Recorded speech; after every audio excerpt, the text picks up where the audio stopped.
Assalamualaikum warahmatullahi wabarakatuh. Innal hamdalillah nahmaduhu wa nasta'inuhu wa nastaghfiruh wa na'udzu billahi min shururi anfusina wa sayyiati a'malina. May yahdihillahu fala mudilla lahu wa may yudlil fala hadiyalah. Asyhadu an la ilaha illallah wahdahu la syarika lah wa asyhadu anna Muhammadan abduhu wa rasuluhu amma ba'd. Pemirsa Fatwa TV dimanapun Anda berada, kembali kita berjumpa pada program acara kita ini, Fikih Muamalah, yang bersama-sama kita mengkaji bab muamalah, bab al-buyu, bab perdagangan dalam kitab Matnul Ghayah fil Ikhtisar, buah karya Syekh Al-Imam Abu Syuja' rahimahullah ta'ala, salah satu matan dalam kitab Madzhab Al-Imam Syafi'i rahimahumullah jami'an. Pemirsa Fatwa TV dimanapun Anda berada, pada kesempatan ini kita sampai pada pernyataan al-muallif Al-Imam Abu Syuja' yang menyatakan wa yasihhu bai'u kulli tahirin mamluk muntafa'in bihi maqdurin ala taslimihi. Katanya boleh atau sah bai'u kulli tahirin, memperdagangkan setiap barang, setiap harta yang memiliki kriteria berikut. Yang pertama, tahir, barang tersebut suci. Yang kedua, mamluk, barang tersebut dimiliki oleh penjual, milik penjual. Kemudian yang ketiga, kriteria ketiga, muntafa'in bih, barang tersebut memiliki manfaat, kegunaan, dan kegunaan tersebut tentunya halal. Ya. Kemudian yang keempat, maqdurin ala taslimihi. Penjual ketika memperjualbelikannya, dia mampu menyerahkan barang tersebut kepada pembeli. Ada 4 kriteria yang dijelaskan oleh Al-Imam Abu Syuja' di sini. Kriteria barang yang boleh dan sah untuk diperdagangkan. Namun mungkin Anda akan bertanya, ada satu hal yang unik dalam pernyataan al-muallif di sini. Beliau mengatakan wa yasih dan sah. Beliau tidak mengatakan wa yahil dan halal. Kenapa al-muallif rahimahullah, al-Imam Abu Syuja' lebih memilih untuk menggunakan kata sihah, kata sah dibanding kata halal? Padahal seringkali tema-tema semacam ini penyampaiannya disampaikan dalam redaksi halal, bukan sah. Ya, ada satu rahasia penting yang ini perlu difahami, dan saya yakin sudah difahami oleh setiap orang yang belajar ilmu fikih, bahwa kata sah itu lebih tajam, lebih dalam, lebih tegas dibanding kata halal. Karena tidak semua yang halal kemudian sah. Tidak semua yang halal kemudian sah. Di sini al-muallif mengatakan wa yasih, artinya suatu transaksi itu sah bila objeknya memenuhi 4 kriteria. Apa itu kata sah? Dalam literasi ilmu fikih, kata sah atau sahih atau sah itu adalah suatu akad bila dilakukan maka akan menghasilkan konsekuensi hukumnya. Sehingga dalam konteks berjual beli, kalau suatu jual beli dikatakan sah, maka jual beli ini akan menghasilkan konsekuensi hukum, yaitu kepemindahan atau pemindahan kepemilikan. Kepemilikan barang dari penjual kepada pembeli dan kepemilikan uang dari pembeli kepada penjual. Dan di antara konsekuensi suatu akad dikatakan sah ialah akad tersebut juga memindahkan tanggung jawab, resiko, dan juga potensi keuntungan.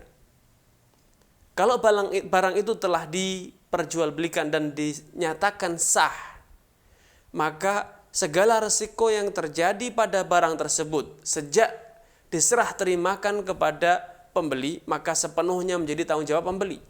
Kalau terjadi kerusakan, terjadi cacat, maka itu resiko pembeli. Dan kalau ada keuntungan, yaitu misalnya pertambahan nilai atau mungkin beranak, menghasilkan buah dan lainnya, maka keuntungan tersebut, pertambahan nilai tersebut sah, halal untuk dimanfaatkan dan diklaim atau dimiliki oleh pembeli. Karena dengan terjadinya serah terima barang yang telah diperjualbelikan, maka memindahkan kepemilikan dan tanggung jawabnya. Memindahkan kepemilikan dan beserta tanggung jawab atas barang tersebut. Ya, al-muallif mengatakan wa yasihu bai'u kulli tahirin. Setiap harta yang tahir, yang suci, maka halal. Bagaimana dengan harta yang najis? Para ahli fikih dalam mazhab Syafi'i serta yang lainnya menyatakan benda yang najis itu haram untuk diperdagangkan, haram untuk diperjualbelikan. Kenapa? Karena memperjualbelikan barang najis itu bertentangan dengan hukum syariat, bertentangan dengan tujuan syariat. Karena Islam memerintahkan kita untuk bersuci, baik mensucikan diri kita, pakaian kita, tempat kita dari semua najis. Sedangkan berjual beli menuntut kita untuk berinteraksi, menimbang, mengangkat, menyerah terimakan, menyimpan, dan lain sebagainya. Tentu ini tidak sejalan dengan tujuan syariat yang telah jelas-jelas memerintahkan kita untuk bersuci dari benda najis. Wa thiyabaka fatahhir, dan pakaianmu sucikanlah dari sesuatu yang najis. Ya. Kemudian suatu hari ketika seorang sahabat memberikan kotoran keledai yang telah kering kepada Nabi untuk dijadikan sebagai alat beristinja atau beristijmar, bersuci ketika buang hajat. Maka Nabi bersabda, alqiha innaha riks, buang. Ya. Nabi membuang kotoran keledai tersebut dan kemudian beliau memberikan penjelasan alasan kenapa dibuang. Innaha riks, karena sejatinya kotoran keledai itu najis. Ya. Ini alasan kenapa barang najis tidak boleh diperdagangkan. Sehingga semua barang yang najis, baik najis fisiknya seperti kotoran manusia, kotoran keledai, kemudian bangkai dan yang serupa, maka itu haram untuk diperjualbelikan. Ataupun najis tidak suci karena aspek maknawi, seperti berhala, seperti buku-buku yang mengajarkan kemaksiatan, kesyirikan, pornografi, pornoaksi, itu secara maknawi najis. Karena Allah Subhanahu wa taala telah memberikan karakter atau memberikan sifat kepada orang-orang musyrikin, innamal musyrikuna najasun. Sejatinya orang-orang musyrik itu najis. Dan Allah Subhanahu wa taala juga telah berfirman perihal khamr, innamal khamru wal maisiru wal ansabu wal azlamu ridsun min amali syaitani fajtanibuh. Sejatinya khamr, perjudian, mengundi nasib dengan anak panah atau yang lainnya, itu ridsun, itu najis, dan itu merupakan perilaku setan. Fajtanibuh, maka tinggalkanlah. Sehingga semua benda yang najis secara fisik ataupun najis secara maknawi, yaitu semua benda yang digunakan untuk berbuat maksiat, yang tidak ada manfaatnya selain untuk perbuatan maksiat, maka itu harus dijauhi. Seperti Allah katakan dalam ayat ini, fajtanibuh, jauhilah. Tentu perintah untuk meninggalkan barang-barang yang najis secara ma'nawi ini tidak sejalan bila kemudian Anda memperdagangkannya, memperjualbelikannya dengan dalih, saya tidak main judi, saya hanya menjual dadu, saya hanya menjual kartu remi, saya hanya menjual papan catur dan yang serupa. Karena itu adalah sarana untuk apa? Sarana untuk perjudian. Kemudian beliau mengatakan, mamlukin, kriteria kedua adalah barang tersebut barang yang dimiliki oleh penjual. Karena tentu jual beli itu adalah satu tindakan hukum yang mengakibatkan perpindahan kepemilikan. Ketika Anda melakukan satu tindakan hukum pada barang yang bukan milik Anda, maka ini berarti Anda telah memakan harta orang lain dengan cara-cara yang tidak benar. Karena itu suatu hari Nabi bersabda kepada sahabat Hakim bin Hizam, la tabi' ma laysa indak. Wahai Hakim, jangan engkau menjual barang yang bukan milikmu. Ya. Dan Allah juga sebelumnya jauh-jauh hari telah menekankan dengan satu penekanan yang sangat tegas. Ya ayyuhalladzina amanu la ta'kulu amwalakum bainakum bil batil. Wahai orang yang beriman, janganlah kalian memakan harta sebagian dari kalian dengan cara-cara yang batil. Dan tidak diragukan, semua orang sepakat bahwa menjual belikan barang yang bukan miliknya itu termasuk memakan, membelanjakan atau menggunakan harta orang lain tanpa halal. Rasulullah juga bersabda, la yahillu malu mru'in muslimin illa bi tibi nafsin minhu. Tidak halal harta seorang muslim kecuali bila harta itu diberikan secara suka rela darinya.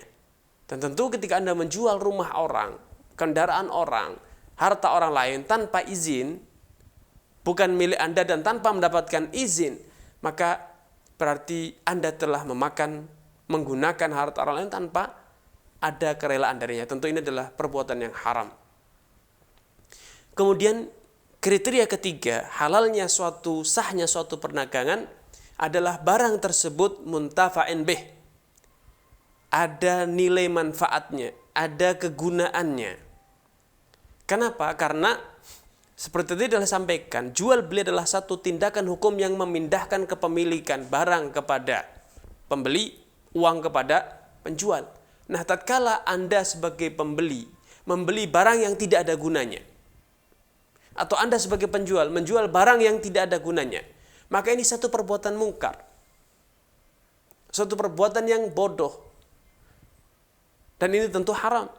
Rasulullah SAW bersabda, Inna Allah kariha lakum thalathan. Allah membenci 3 hal dari kalian. Qila wa qal wa kathratus su'al wa idha'atul mal. Yaitu hanya dalam qila wa qal, gosip, isu.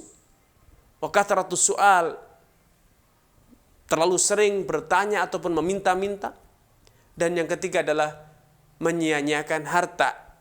Tidak diragukan ketika Anda mengeluarkan sejumlah harta Anda untuk membeli barang yang tidak ada gunanya.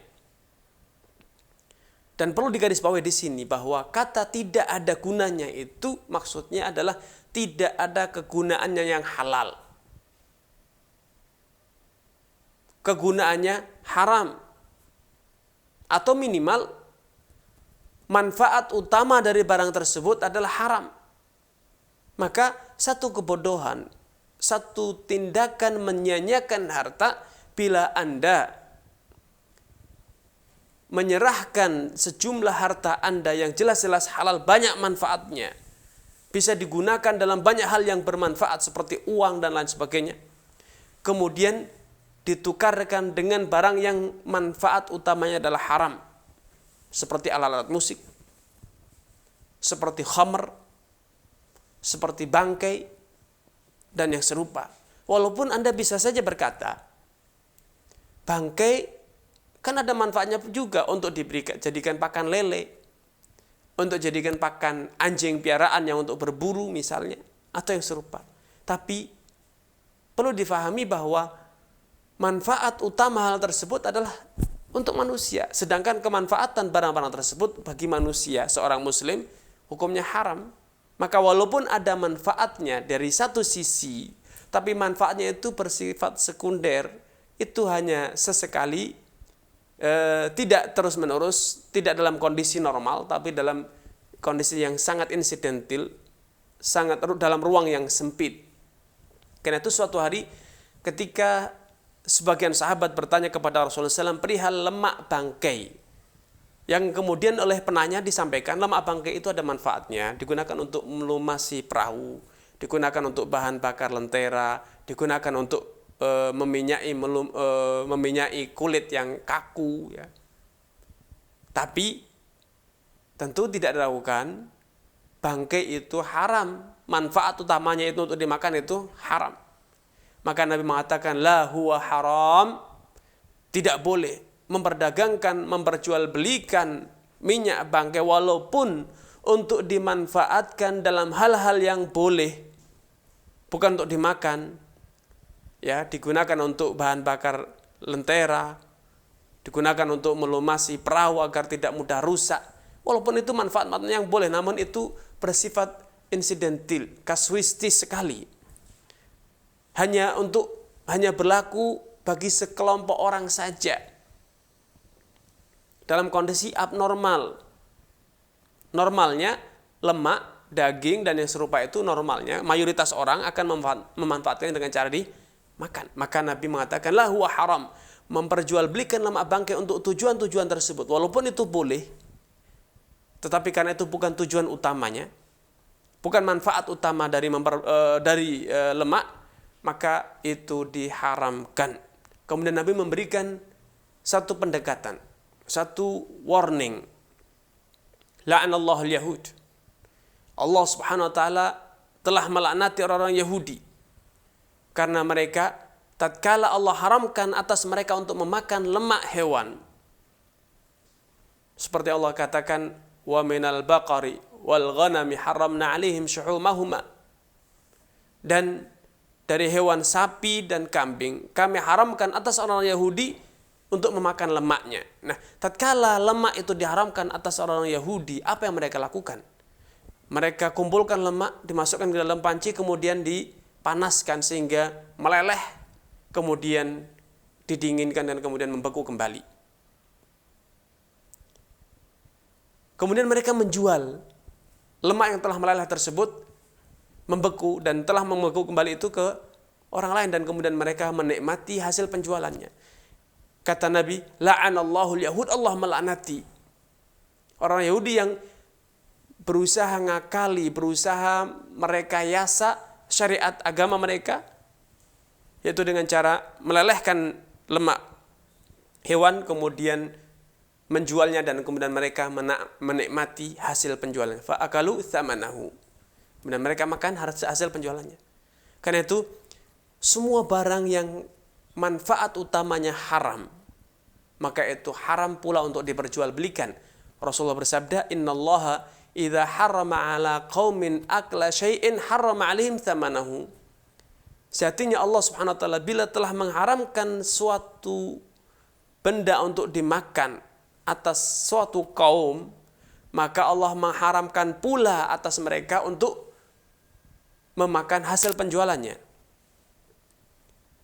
Alih-alih bagi kita yang dalam kondisi normal, suatu hari datang seorang sahabat yang bertanya kepada Nabi SAW perihal beberapa anak yatim yang mendapatkan warisan berupa minuman khamr. Dan tidak diragukan bahwa khamr itu haram hukumnya. Maka walaupun khamr itu adalah harta warisan, itu adalah warisan yang dimiliki anak yatim. Kita tahu anak yatim biasanya membutuhkan dalam kondisi yang sangat memerlukan harta. Walau demikian kata Nabi, ahrikha, tumpahkan khamr tersebut, jangan dijual, jangan disimpan. Seorang sahabat bertanya lagi kepada Nabi, ya Rasulullah, afala nattakhidhu khallan? Apakah tidak baik bila khamr itu kita proses agar berubah menjadi cuka sehingga bisa diperjualbelikan dan berguna bagi anak yatim tersebut? Hasilnya berguna untuk anak yatim tersebut. Kata Nabi, la ahrikha, tidak, tumpahkan khamr tersebut. Ini sebagai bukti dan dalil sekaligus bahwa barang yang manfaat utamanya haram tidak boleh diperdagangkan. secara tinjauan hikmah, memperdagangkan barang yang manfaatnya haram itu sama saja kita ta'awun, tolong menolong dalam penyebaran barang-barang haram di tengah-tengah masyarakat. Ini sejalan dengan praktek yang ada di masyarakat kita. Andai di masyarakat kita para pedagang sadar akan hal ini, sehingga mereka tidak memperdagangkan ekstasi, tidak memperdagangkan pil koplo, tidak memperdagangkan khamr, niscaya kaula muda kita akan terlindungi, terbentengi dari produk-produk yang semacam itu yang merusak nalar, merusak kesehatan. Andai di masyarakat tidak ada lagi pedagang yang memperdagangkan rokok, maka niscaya masyarakat akan terjaga, terlindungi kesehatannya, tidak terpolusi udaranya, tidak rusak kesehatannya. Tapi karena adanya para pedagang, walaupun mereka tidak merokok, adanya para produsen, walaupun mereka tidak merokok, tapi ketika mereka memproduksi, ketika mereka memperdagangkan, ini telah menyebabkan terjadinya penyebaran produk-produk yang haram. Ini kriteria ketiga dari suatu barang yang halal diperdagangkan, dan bila diperdagangkan maka perdagangannya sah. Dan kriteria keempat adalah maqdurin ala taslimihi. Barang tersebut bisa diserah terimakan kepada pembeli setelah akad. Kenapa demikian? Karena memang akad jual beli itu adalah satu tindakan hukum yang bila telah terjalin harus dipenuhi, dan bentuk realisasi implementasi dari memenuhi akad itu adalah dengan cara menjalankan konsekuensinya. Allah Subhanahu wa taala berfirman, ya ayyuhalladzina amanu aufu bil uqud. Wahai orang yang beriman, penuhilah transaksi-transaksi yang telah kalian jalin, akad-akad yang telah kalian jalin. Dan memenuhi akad, menunaikan akad itu dengan cara menjalankan konsekuensi hukum dari akad yang telah kita jalin. Kalau jual beli, ya penjual menyerahkan barang kepada pembeli dan pembeli menyerahkan uang pembayaran kepada penjual dengan sukarela tanpa ada paksaan. Kalau itu sewa menyewa, maka pemilik rumah yang menyewakan menyerahkan rumahnya untuk dimanfaatkan oleh siapa? Penyewa. Dan penyewa dengan sukarela tanpa syarat menyerahkan uang sewanya, dan demikian seterusnya. Ini konsekuensi hukum. Karenanya di sini al-muallif al-Imam Abu Syuja menegaskan bahwa salah satu persyaratan sahnya suatu akad adalah bila penjual mampu secara de facto, secara konkret untuk menyerahkan barang yang dia jual sebagai implementasi dari konsekuensi akad yang telah dia jalin. Ya, sehingga para ulama menfatwakan tidak halal memperjualbelikan barang hilang, barang yang telah dicuri, barang atau misalnya hewan yang sedang terbang, hewan yang minggat, ataupun hewan atau ikan yang masih berada di kolam, sedangkan kolamnya itu besar sehingga untuk menangkapnya kesusahan dan kerepotan, belum tentu bisa menangkapnya. Ini semuanya dalam rangka memberikan kepastian akan hak setiap pihak, yaitu penjual dan pembeli. Sehingga setelah dengan adanya akad ini, kedua belah pihak dengan pasti, tanpa ada gharar, tanpa ada gambling sedikit pun, dia dengan pasti akan mendapatkan haknya yang seharusnya dia terima. Ini keempat persyaratan suatu barang yang halal dan suatu barang yang sah untuk diperjualbelikan. Wallahu ta'ala alam. Lebih dan kurangnya mohon maaf atas semua kekhilafan. Sampai jumpa dalam kesempatan. Billahi taufiq wal hidayah. Wassalamualaikum warahmatullahi wabarakatuh.